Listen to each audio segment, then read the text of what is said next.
Louise.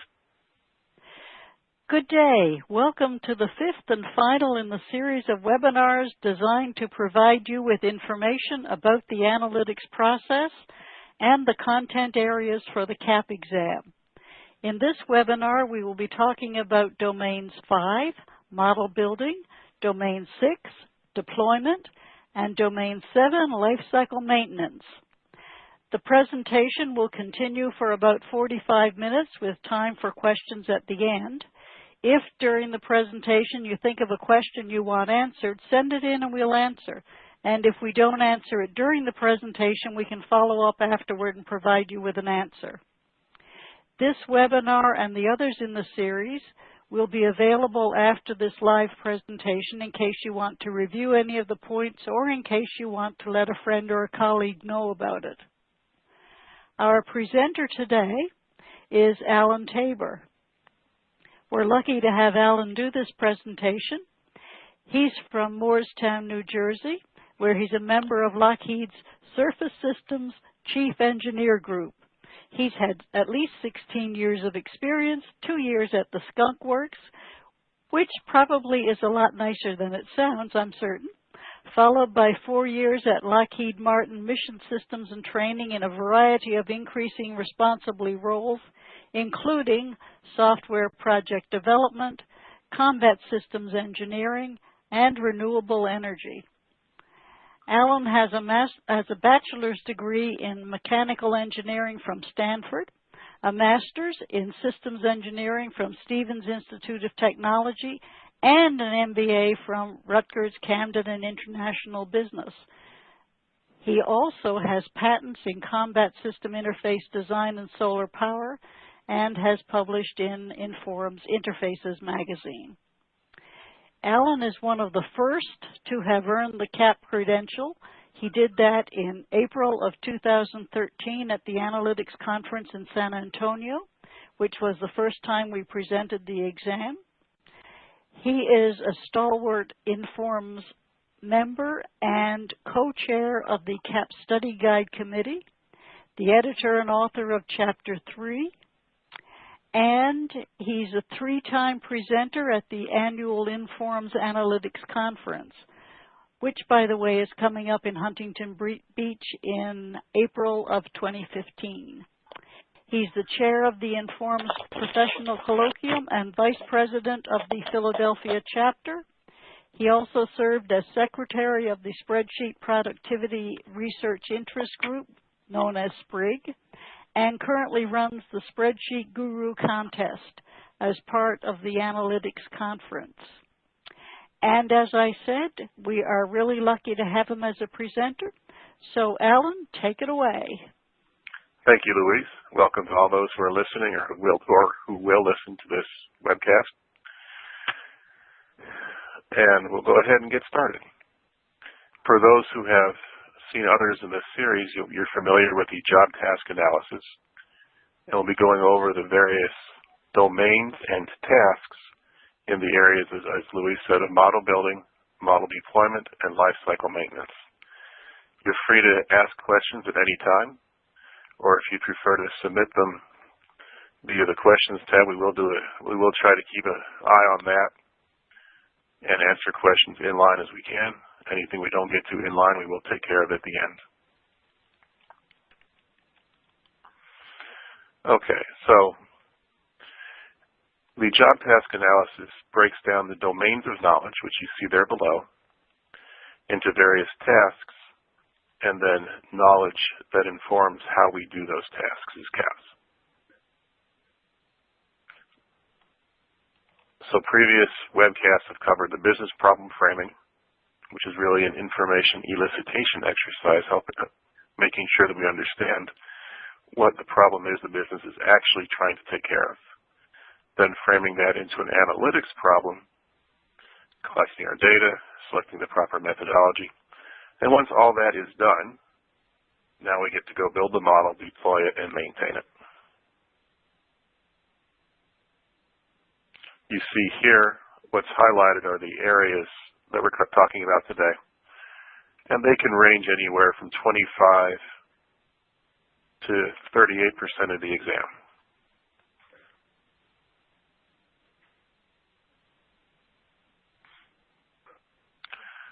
So in Domain 5, we have the following tasks: identify model structures, run and evaluate models, calibrate models and data, integrate those models, and then document and communicate findings. As you can see, 3 of those 5 areas are not part of the examination. So we'll be talking today mostly about running and evaluating the models, and then how best to document and communicate those findings. And along with that, here in a few slides, we'll be talking about a concept certainly highlighted by Jerry Aline from Boeing Commercial Airplanes at the keynote conference in 2013 at the Analytics Conference, about what to keep in mind as we communicate and truly communicate with our stakeholders. So identifying model structures, we should know how to do it, but it's not tested at this level.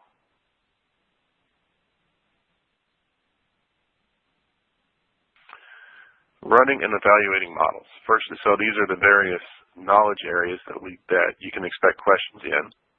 Not saying every area will have a question, but they'll be from the various areas such as business processes, different options in modeling, how you measure the performance of your model, data rules around the models, what should be kept private, what's PII, personally identifiable information, what can be shared, how to keep your models secure, and then of course statistics. How can you prove that your model is a good model?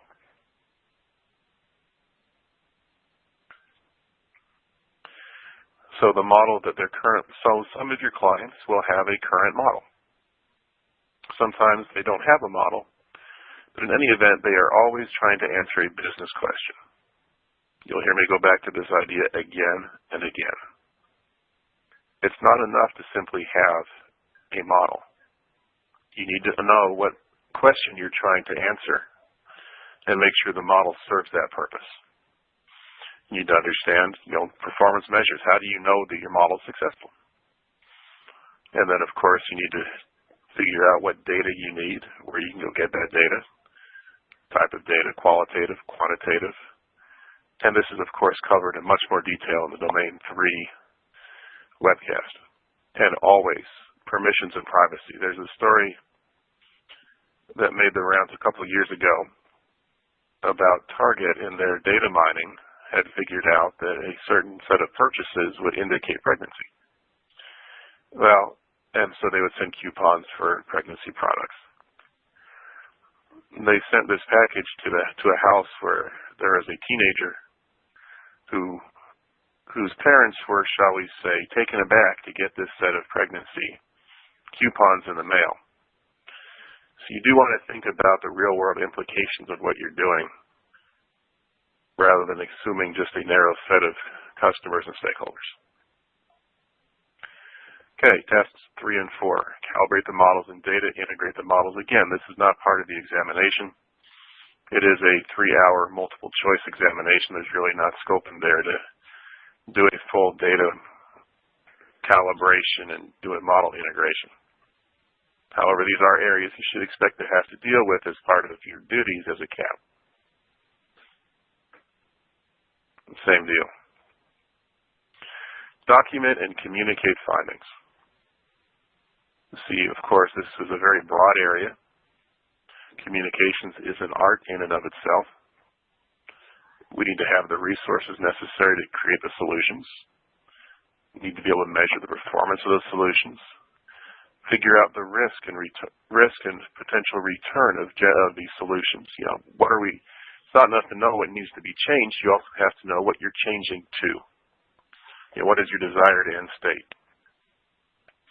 Then we get into presentation techniques, visualization techniques. How do you get the message across to your audience? And what rules should you be using for your data? Okay, so you're there because somebody, usually someone with some power in the corporation, decides that they need a question answered. So first question, of course, is how do your findings impact the business problem? Are there other factors that might dilute or strengthen the answer? And then how do you get those concerns addressed? Because your users and your funders sometimes are the same people, sometimes they're different people. And you need to be able to understand concerns from all sides.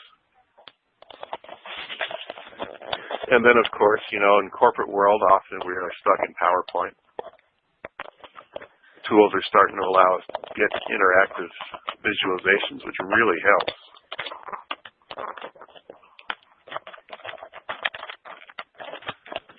Because then we can let our users try the model, if you will. They can say, hey, I want to see conditions X, Y, and Z. Show this to me. Rather than having to go away and come back in a week or two, or even a few days, you can do that live. That really helps to help them gain confidence in the model. And then, of course, what types of visualization are best suited to what your message you're trying to get across. And we are going to go on, okay. So, business validation. Pardon me, just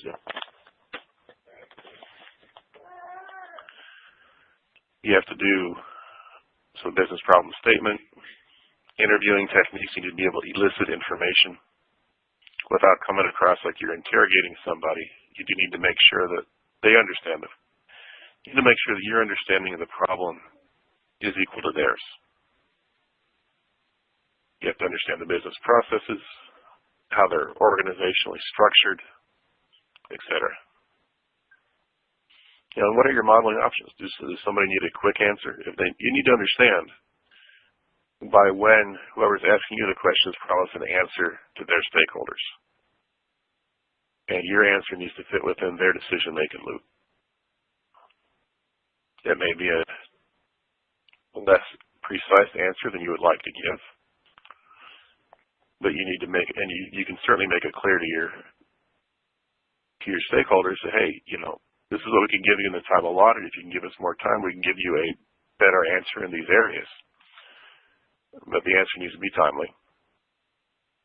Risk and return, presentation techniques. Again, we've talked about that a lot. So here's this concept that says, again, I borrowed from Jerry Elaine. And it talks about quality of the model versus acceptance of the model. And very often we as professionals, as analytics professionals, will focus on the quality of our model. Did we account for all the different factors we should have accounted for? Is it a technically correct model? Meanwhile, our stakeholders are focused on the acceptance. Do they believe us, and do they believe the model? Do they believe us enough to stake their answer to their stakeholders on what we're telling them? Because their credibility is on the line. And they may sit still patiently, eyes perhaps glazed, perhaps not, as we walk them through how we did the model. They don't have our background, and it's not that they're not smart people and wise, but they're not necessarily going to follow us through all the ins and outs of the model. So for us to be effective, effectiveness is quality times acceptance. And often when we're not accepted, when they say, I don't believe this model, how can you believe that this is the answer? Our response all too often is to improve the quality of the model, to go back and say, well, okay, what other factors should we have included? Maybe a different visualization, etc. How could we best? But we tend to focus on the roots and the inside of the model, as opposed to focusing on how can we best communicate with the stakeholders so that they understand what the answer is. I'm not saying that we have to change the answer, nor am I saying that we should change the answer. We have a code of ethics that we live by. We do not give false answers. We can't and keep our integrity. But there will be some people who like tables. There will be others who understand charts better than they understand tables. There will be others who need words as opposed to pictures. And that kind of acceptance is what I'm talking about. Understand how your people think and how they process data, and give them, rather than taking them on a tour of the factory or a tour of the restaurant kitchens, and then, and only then, giving them the food to eat, figure out how they like their food presented, let them eat, and then answer their questions. And having tried it both ways, I can tell you that that is a lot easier and gets the models accepted a lot more readily than trying to walk them through the kitchen while they're hungry.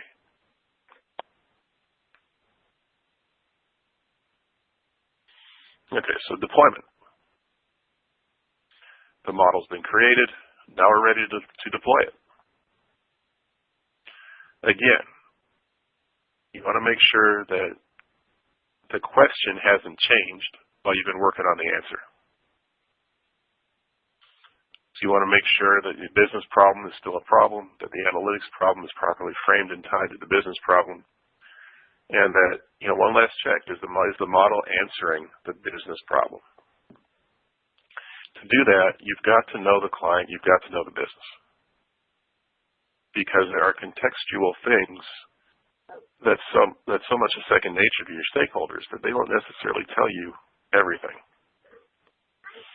You have to know what their business means to them.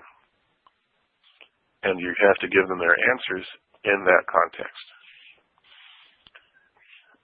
This is a lesson I learned the hard way. Some years back, I was working in renewable energy. Our backers were from the natural gas peaker plant industry. They were used to thinking in terms of dollars of investment per watt of nameplate capacity because their plants only ran 2%, 3%, 5% of the time during the year. But the plants that they wanted us to design only, they were solar power plants, special type called concentrated solar thermal. They were supposed to run, in the summertime up to 10, 12, even 14 hours a day. To do that, we could design a plant that would, minimize capital investment per watt of nameplate capacity. But that would be a much less efficient plant and would create a higher cost of power, and the plant we could not make that design close on a financial basis. If we designed to create a lowest cost per megawatt hour of production, those plants were designable and would function. And by the way, plants of that type are functioning in the southwestern U.S. today. So, of course, being younger in my profession, then this was about 6 years ago, I tackled them head on and said, guys, your metric is terrible. It's the wrong metric for this market. Let me tell you, no one likes hearing that they're using the wrong metric. What I should have said is, here's the answer you get when we use your metric. Here's the price of power. Here's the price we'd have to sell the power for, and we would not earn back the investment on the plant it would take to build the plant. Now, if we can use an alternative metric, then we can go ahead and design it this way, and you will earn back your investment on the plant. Here's your profit margin. Or as my dad put it, who grew up in Montana, when you both fire at the same duck, you don't walk over to the other hunter and say in his face, that's my duck. You say, you think that's your duck, don't you? And that's necessary. You want your stakeholders, especially if you have to change their mind about what they're doing and their course of action. It's best to let them come to that understanding and guide them to that, rather than tackle them head on and tell them flat out, you're wrong. That just puts their hackles up and will not get you it won't get you the end result that you're looking for anyway. Now you may say, why are you going on about soft skills? Analytics is all math. It's not.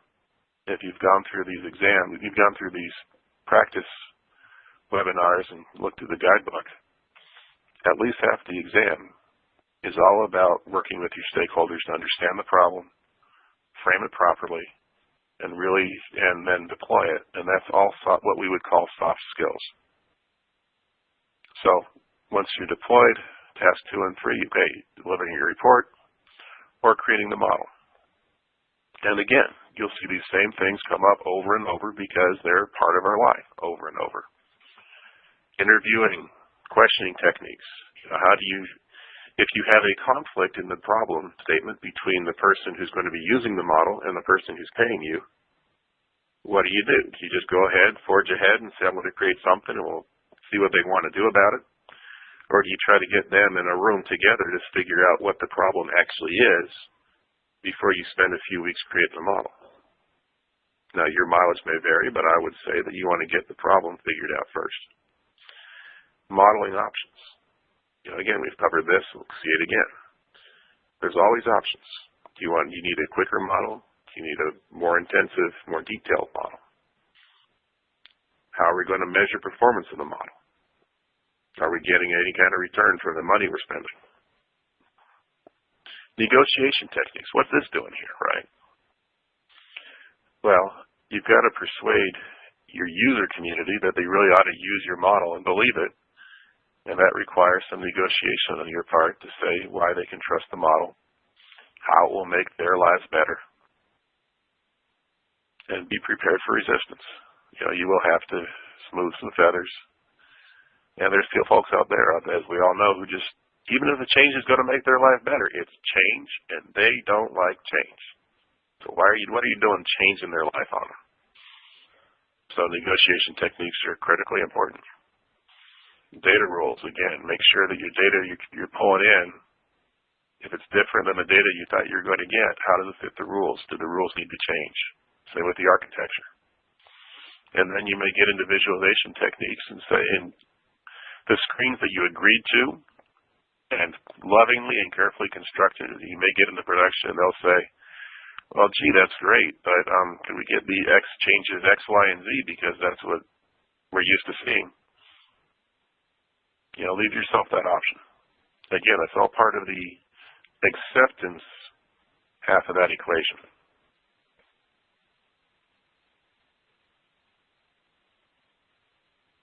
And again, everything's got to get back to the problem eventually. State and display your findings so as to be understood and to use your visual techniques to reinforce that understanding. Seems like common sense, right? Who doesn't want to be understood? Just remember, the language that we speak, particularly among ourselves, is not the language your stakeholders speak. It's all English, but we need to speak in a language that they understand. And whatever visuals we use needs to back up that understanding. Okay, delivery of that production model. Can't really cover that in the multiple choice exam. So we won't test for that. Supporting deployment. So we kind of talked about that already. But again, it's very important once your model is deployed that you're able to go ahead and, don't just drop your model and walk away. Talk to your users. Find out, are they surprised by the model? How has it been helpful to them? How has it hindered them? How has it kept them from doing what they need to do? And that may raise, some other options for doing modeling. It may raise, hey, I need a new set of data. I need to handle data a little differently. And negotiation, of course, is key. That and knowing how to elicit information. Because your users sometimes will present you with a list of demands. I want items 1 through 10 before I can use this. So sit down with them and say, okay, do you really, I understand these, you want these all, and we can get them to you, but what on here is your most important thing that you need? If you could only get 1 or 2, which 2 would you want? And prioritize based on that. And of course, that's not your only user, so you're going to get a list of inputs from a list of different users. And this is where you can borrow some agile methodology and say, that's my backlog. And then set out your roadmap of saying, okay, this month we're going to do X and Y. Next month we're going to do A, B, and C. And if your users understand that, you'll find they become a lot more patient because they know they've been heard. They know they're going to get the help they need. Rather than them pestering you every time they see you in the cafeteria, hey, where's this, where's that? They'll say, oh, okay, I know it's going to be coming. How's it coming? Do you need anything? Makes them allies rather than adversaries.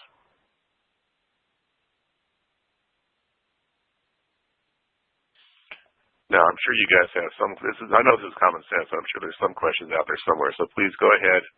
When you do have questions, use your questions, the middle button, and put them in. All right, so now we're supporting the deployment. Here's where you really get back to talking about strategy. This is probably, depending on your company's life cycle time. I work for Lockheed Martin. Our customer is the U.S. Navy in this case. They tend to operate at a more leisurely pace, say, than, Amazon. So sometimes you're supporting deployment and your model's half-life, so to speak, would be 2 weeks. Sometimes for me, my model's half-life is more like 6 months to a year, as I'm working on software defect prediction models. But in all cases, you want to make sure you're still aligned to what the strategy is, what the business problem is. You want to talk to the people who are using your model and make sure that you're continuing to give them answers that they're finding to be useful. If your answers are no longer useful, if you're saying, well, your model says X, but reality says Y, that's part of the model maintenance, and you really want to know about that. And that's what we're going to get to next. So lifecycle maintenance. Documentation. A few years ago, I would have said, I don't need to document it. It's all in my head. What an arrogant statement. You're not going to be working, unless you want to work at the same model or the same job for 40 years. You have to document what you did because you need to be able to train someone else to maintain your models. And as you document, of course, you want to make sure you cover all these areas. What modeling options did you consider? It's not enough to just say what you did. You need to say what you thought about, so that other people don't go wandering down blind alleys that they really don't need to look down. You need to say what's required to run the model, how performance was measured,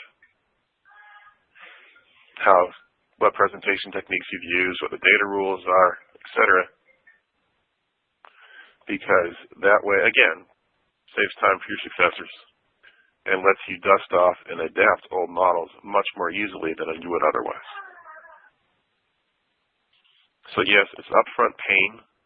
I empathize. I have to do it all the time. But you got to have your model structure documented. And because that's, again, you're turning this model over eventually if you're a consultant to your clients. And this documentation helps them understand what you did, how it ties in, and doesn't leave them adrift at sea on a raft wondering what just happened to them. It is very important. You want to keep an eye on your model quality. Again, it seems to go without saying, right?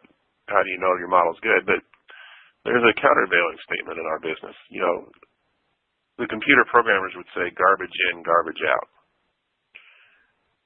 In analytics, all too often, it's garbage in, gospel out. People see the pretty charts and they say, oh yeah, I love the chart. It's telling me what to do, and I'm going to go do that, even if the assumptions and the underlying data are totally trashed. Another good story here. As Louise said, I worked at the Skunk Works when I was starting out. We were working on a vehicle that we lovingly called the Air Whale. It was a heavier than air dirigible, half part static lift, part dynamic lift. And its structure weighed in around 1 million pounds. Why is that important? Well, the manpower planning guys had a manpower requirements model that was based on the weight of the aircraft under development. And that model was based, they probably had 20, 30 different aircraft in there. Some were tactical fighters, some were reconnaissance craft. But none of them weighed anywhere close to what this air whale was going to weigh in at 1 million pounds. So the manpower guy is in our cross-functional meeting presenting his results. And he's saying, well, okay, the model says we're going to need 50 flight controls guys and 40 thermodynamicists, 70 aeronautics engineers. And I'm sitting there. Now understand that everyone else at the table is probably in their mid-40s, early 50s, late 50s. I graduated with my bachelor's maybe 8 months ago. But no one was willing to say that this guy was totally crazy, that this was dumb structure and not highly integrated electronics. You've got to understand and document your assumptions, so that people understand where your model's valid and where it is invalid, so they don't rely on it in a place where it is invalid.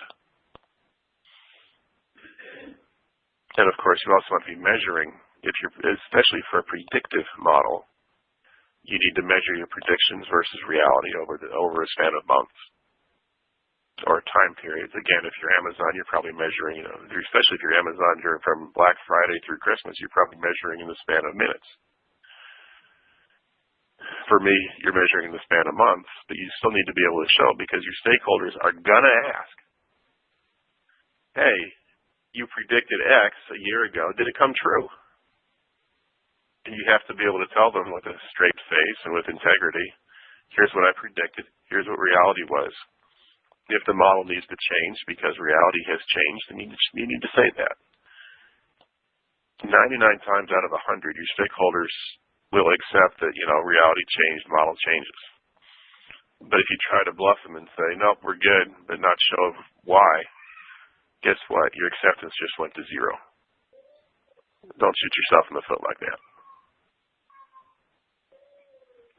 And the other thing, of course, you want to make sure your model has not become corrupt. When you put in the same set of data, you should get the same result. If you don't, something happened, right? What happened to my model? You need to make sure that the question still needs to be answered.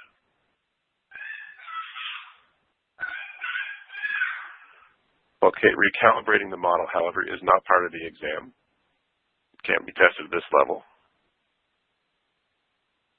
Okay, maintenance. Training. Who has time for training? But you need to show people how to use the model. What ranges of inputs make sense? What ranges of inputs and outputs don't make sense?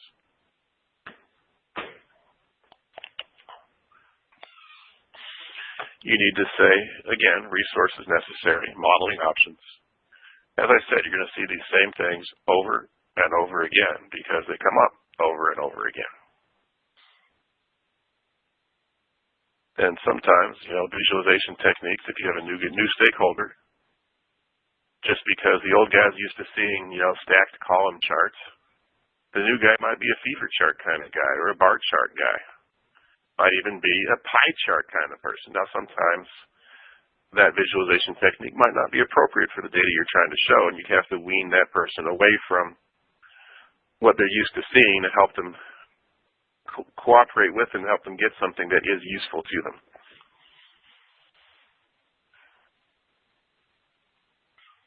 Okay, so in training, of course, you have to, if you haven't documented your model, you've got to do that. Deliver that documented model. It's not enough, by the way, to say to someone, do you understand this model? 9 times out of 10, even if they don't understand, they're going to nod their head and say, yeah, sure, I got it. And they might well have a general grasp of it. But when time comes for them to use the model, they'll be sitting there scratching their head saying, now wait, he showed me this, but I don't really remember what I'm supposed to do here. That's not a good way to get your model to be used and to stay used.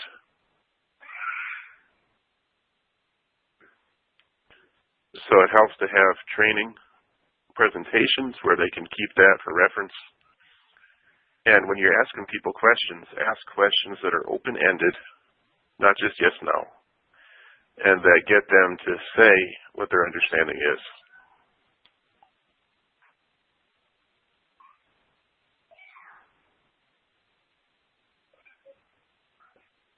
Okay. Now, just because the model was useful at some point doesn't mean that it always will be useful. And there's, of course, no point in paying money to maintain a useless model.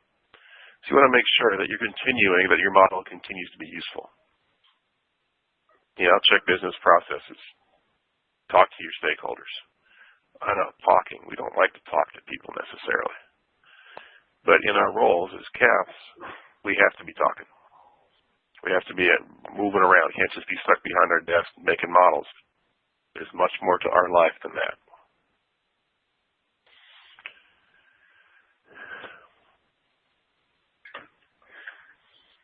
Okay.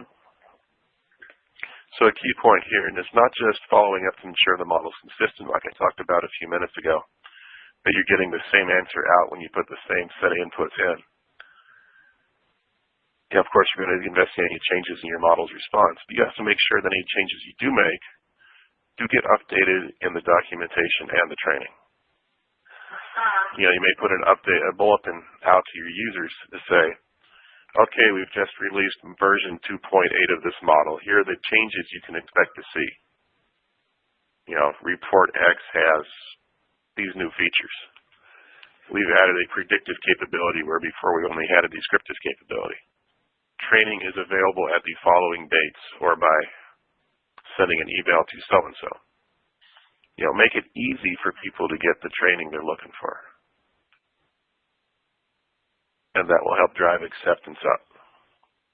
Over-communicate. It's another truism, maybe it's just true of me, but I suspect it's true of many of us. If we've said something to someone once, we think it's said and they understood it, and we're done. We don't like to repeat ourselves. And we hate hearing other people repeat themselves. Guess what? That might be 5% of the population. We're like that because we live with our models, we live with our data, we understand the ins and outs of those models and that data. And we have a very good grip on that. But our stakeholders, if they're spending a half hour with us, that might be a big chunk of their time to be sitting still dealing with one thing. Think about that, a half hour a month. Is that enough time to remember anything? So it's okay to repeat yourself. If you think it's at all possible to understand what's going on, say it again. You may say it a little differently. But there's a truism that says that 3 times 3 is 1. If you say tell one person 3 things 3 times, they'll get one thing remembered maybe. But 9 times 1 is 9. You tell someone the same thing 9 times, they've got it, and they've got it solidly. Okay, so now we're going to talk a little bit about the test itself. I took the test, as Louise said, a couple years ago. And not to make this sound like I was walking, barefoot to school, uphill both ways in 2 feet of snow. But the study guide didn't exist. There are a few sample questions up on the web. These webinars obviously didn't exist because we're doing them now. That's because he hadn't written it yet. That's true. Not to say that, not saying this was a bad thing. No, it wasn't great. But there's a list of resources you can study. And of course, I viewed myself as someone who did not stand a great chance of passing this test the first time around. Because I thought, I came to the Informs via the professional colloquium back in 2008. I build models for a living,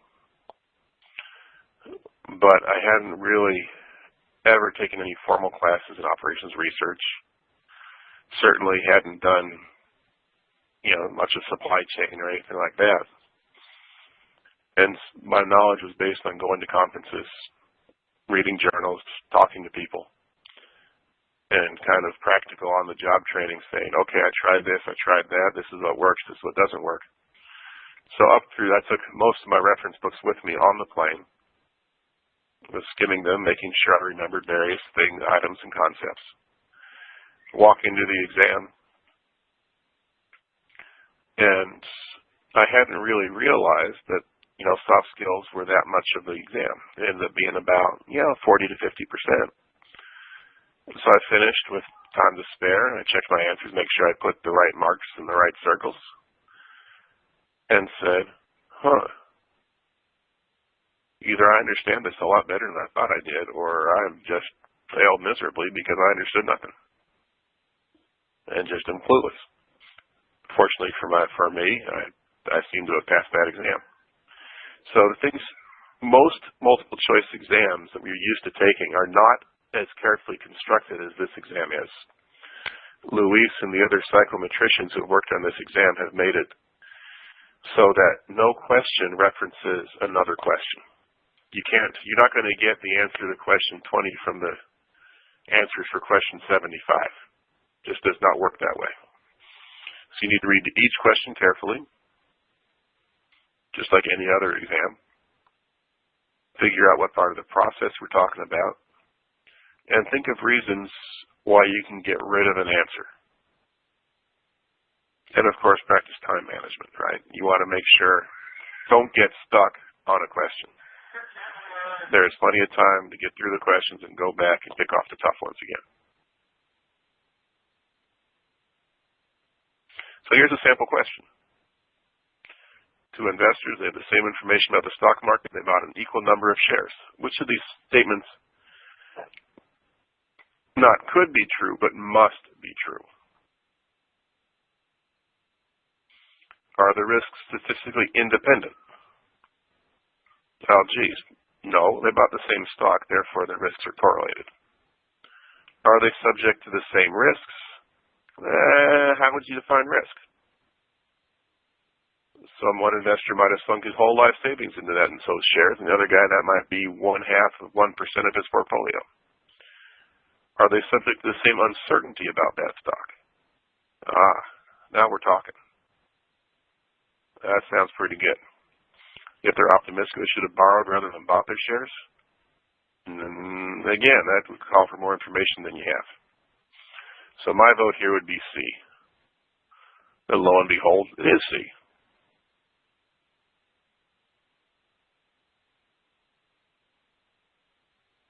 Sample question 2. What are the main advantages? So you're looking for an advantage of tree-based models and neural networks is that they, A, are easy to interpret, use, and explain. Well, if you ever built one, or used one, or even definitely tried to explain one, people will say there's a lot of black magic in a neural network. So A is pretty much out right out of the bat. They're not a regression technique. Our square does not matter. There goes B. Reveal interactions without having to explicitly build them into the model. Okay, yeah, that's what they're used for. So that stays in. And B can be modeled even with a significant amount of missing data? Not really. So again, the answer is C. And there it is.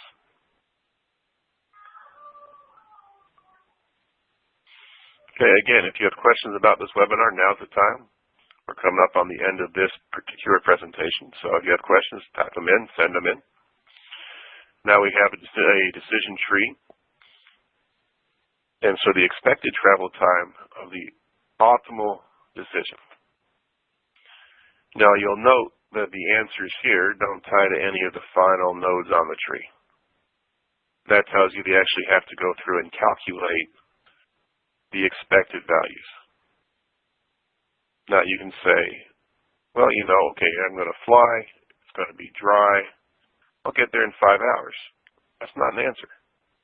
You have to say, I'm going to fly, I have a 50% chance of getting there in 5 hours, 50% chance, I got a flight delay, so 5 times 0.2, well, I've got a really good chance of getting a flight delay if it's raining, sure. So you have to handle that analysis appropriately. Then you do that using the rollback technique, calculate your hours, find the least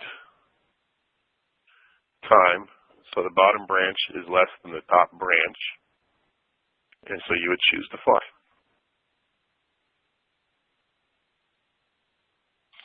Okay, this one looks at probability distribution functions. And this asks, make sure you actually understand the vocabulary.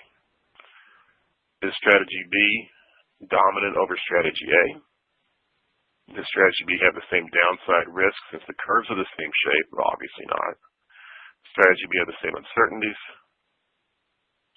And is strategy A dominant over strategy B? Again, we're looking for the best answer. Clearly, strategy B gives you more net present value everywhere at the same probability reading across than strategy A. So the correct answer is, of course, A. And you can see that there in the explanations there below.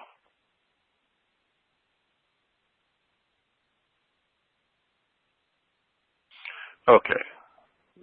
Next sample question. You've built your predictive model. You've tested it properly. You're looking, an underprediction could be detected by which of these four? So you have your R squared, you have your bias, mean absolute deviation, mean squared error. Mean absolute and mean squared error, of course, are totally inappropriate for figuring out underprediction because they're going to give you your average. They're going to tell you one direction or the other. So you're looking for a direction, the answer is B.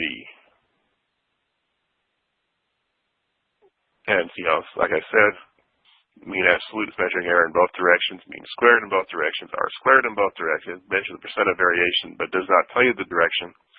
You need a direction, you need your bias. Next sample question. Factor analysis. Now again, like I said, in the CAP guide, you'll read about the T-shape. You should have some knowledge in all areas. You're going to be deep in one or two of the areas of the 7, but not all 7. So this is an area where I am definitely not deep in. If I saw a question like this on the exam, I'd be saying, okay, factor analysis reduces the dimension. Not totally sure what that means, but I think I'm looking to create some subgroups to make the analysis easier. So here's A. I'm collapsing several survey questions about taste, health, ingredients, consistency, and one food quality variable. Yeah, sounds pretty good. Condensing similar survey respondent answers into clusters of like-minded customers. Doesn't sound quite as good because I want to do it's talking about factor analysis, not really market segment. So I don't think that's talking about what I'm looking for. Reducing the variability of subject ratings by centering the ratings around the average rating. That'll help you, yes, but that's not reducing dimensions. So C is definitely out. Decreasing variability by analyzing inter-rater reliability on the question items. So this means you're making sure your survey is good. Again, that's not reducing dimensions. So C and D are definitely out. B is probably out, and I would go with A. And sure enough, A is the correct answer. Okay, number 7. So you know most is highlighted in bold. You're looking for the most important maintenance activity, which kind of tells you that all of these are probably good maintenance activities. Focus on what's most important. And you're in the life cycle maintenance. You're maintaining your model. So you can say, okay, all the model data, input data items are available. Yeah, it's an operating model, right? If you're getting gaps, that's a problem, but it's probably not the most important maintenance activity. Has there been a change in accuracy over time? That's definitely worth keeping. Let's see what else is out there. Ensure that all users are reviewing the model results in a timely fashion. Well, it says that they're always using the staff determined by the model, so that's not a problem. Take that off the list. Are the reports understood by the users? Well, you'd hope so. They're following the model. I would hope it would say they're following properly. So D could be, but it's probably not. And the best answer, therefore, is B. If your accuracy is changing, is gotten worse over time, you need to fix it. And that's what you can see there.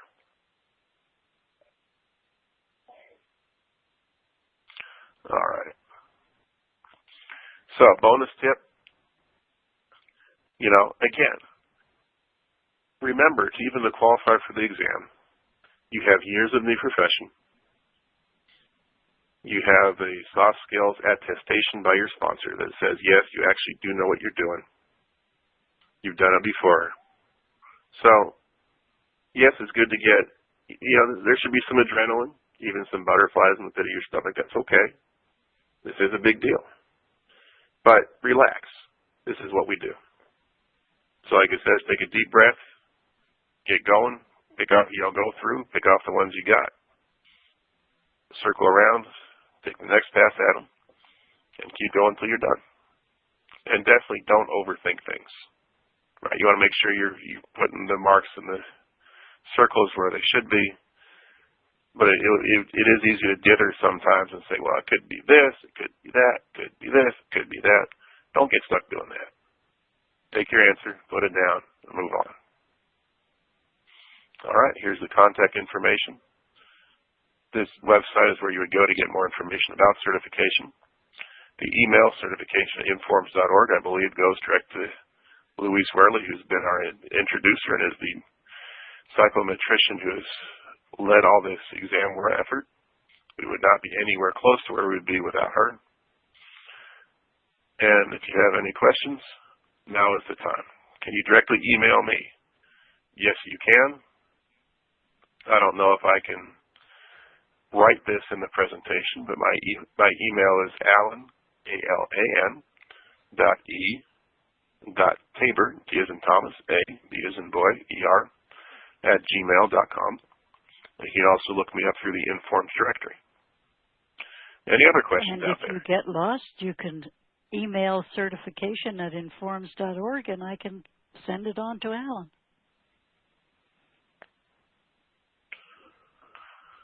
Okay, if there are no further questions, I'm going once, going twice. Louise, is there anything you'd like to add before we close? Nope, I think that's a wonderful presentation, Alan. Thank you very much. And I'd just like to mention to everybody who is listening and will be listening that the other 4 presentations in this series are also hosted on Bright Talk. You can check out each of the domains and listen to as much as you need to get the answers that you want. We do have a couple more questions that have come in. And one says, are there any other practice books with 2 practice questions? Or I guess that would be with practice questions. And the answer is the CAT Study Guide has many practice questions in it, along with a glossary. If you have not looked at that, I would strongly recommend you go and download a copy of that. And Louise, I want to say that we've shifted our pricing on that and downloads are free. Is that correct? That is correct. You can download it free of charge. And naturally, I'm biased. I edited all of it and wrote one of those chapters, so I would say it's well worth looking at. But take a look, and if you have suggestions for material that you think should be included, or pieces you would like clarified, by all means, email us at certification@informs.org with your suggestions. And we'll be happy to get back to you and discuss that and roll them in if we feel that's warranted. And with that, Good luck to all who are taking the test. And if I can be of any assistance, don't hesitate to reach out to me. And that ends this webcast. Take care.